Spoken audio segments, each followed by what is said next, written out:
آج یہودی عیسائی پر مسلط ہو چکا ہے۔ یہودیوں نے پورا عالم عیسائیت فتح کر لیا ہے۔ آج پورا عالم عیسائیت یہودیت کا اعلی کار بن چکا ہے۔ چنانچہ پہلے تو ایک ہی بات تھی، یہ تو تقریباً 300-400 سال قبل ہو چکا کہ west white Anglo Saxon Protestants یہ تو اعلی کار بن گئے تھے آج سے صدیوں پہلے۔ انہی کے ذریعے سے یورپ کے اندر انہوں نے سود کی اجازت حاصل کی، انہی کے ذریعے سے یہ ساری فحاشی اور یہ ساری اریانی کا جو بازار گرم کیا، یہ در حقیقت آزاد خیالی، لبرلزم، حریت فکر، حریت عمل، میں آزاد ہوں، میں ننگا جانا چاہتا ہوں بازار میں، آپ کون ہوتے روکنے والے؟ آپ اپنی آنکھیں بند کر لیں۔ ہم آزاد ہیں، ہم دو مرد ہیں، شادی کرنا چاہتے ہیں، شوہر اور بیوی کی حیثیت سے رہنا چاہتے ہیں، آپ کون اعتراض کرنے والے؟ یہ سارا یہود کی سازش۔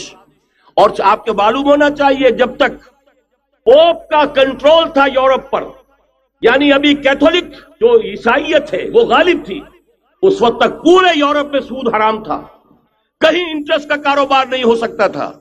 یہ پروٹیسٹنٹس کے ذریعے سے اس کی اجازت حاصل کی، نتیجہ یہ نکلا علامہ اقبال شاعر مشرق اس صدی کے آغاز میں گیا تھا یورپ، اور وہاں جا کر اس نے دیکھ لیا تھا فرنگ کی رگے جاں پنجے یہود میں ہے۔ معاشی اعتبار سے یہودیوں نے پورے یورپ کے اوپر اپنا تسلط قائم کر لیا تھا۔ اور یہ یہودی کون تھے؟ Rothschilds, Goldsmiths. یہ گولڈ سمتھ جس نے شکار کیا ہے تازہ عمران خان، ایک ابھرتی ہوئی شے تھا، امیدیں وابستہ ہو رہی تھیں، پہلے ہی سے ایک ہیرو کی شکل میں تھا، وہ اسلام کی بات کرنے چلا تھا، وہ اپنے کلچر کی بات کرنے چلا تھا۔ گولڈ سمتھ 5 کروڑ پاؤنڈ تو پہلی سلامی ملنے والی ہے۔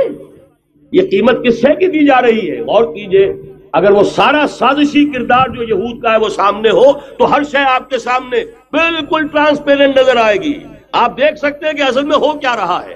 بہرحال مجھے جو دوسری بات کہنی تھی وہ یہ کہ یریدون لیطفئوا نور اللہ بافواہہم، اس وقت بھی یہودی تھا، آج بھی یہودی ہے، لیکن فرق یہ واقع ہوا ہے کہ اس وقت یہودی کے کنٹرول میں عیسائی نہیں تھے، بلکہ 1200 برس تک یہودیوں کے اوپر ظلم و ستم بلکہ ہوتا رہا عیسائیوں کے ہاتھوں۔